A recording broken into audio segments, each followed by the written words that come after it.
Опасната дрога наречена крокодил регистрирана во Битола при претрес на Битолчанка. Оваа дрога забрзано го разорува ткивото. Хемиското име на дрогата е метил ендиоксипировалерон или скратено МДПВ. Полициски службеници од одделот за недозволена трговија со дрога на СВР Битола пронашле МДПВ кај Битолчанка. При претрес во домот на друго лице од село Трново Битола пронајдено било непозната прашкаста материја за која при вештачењето било утврдено дека станува збор за 10,17 грама метил ендиоксипировалерон. Истата дрога била пронајдена и кај братот на девојката од Битола.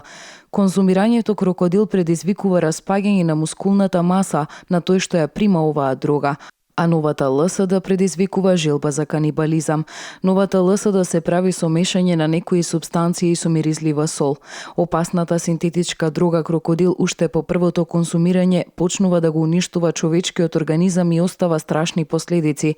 И покрај тоа крокодил е многу популарен во наркоманските кругови, бидејќи е многу ефтин, се прави од таблети за главоболка на база на кодеин, чија цена е 2 евра по пакетче и се прави во домашни услови, додека хероинот чини од 20 до 50 евра.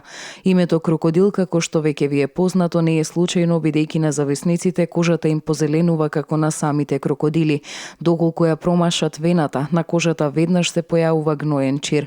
Во понатамошните фази отпаѓа месото, се гледаат коските, луѓето буквално се распаѓаат до смрт. Животниот век на зависниците е од 2 до 3 години.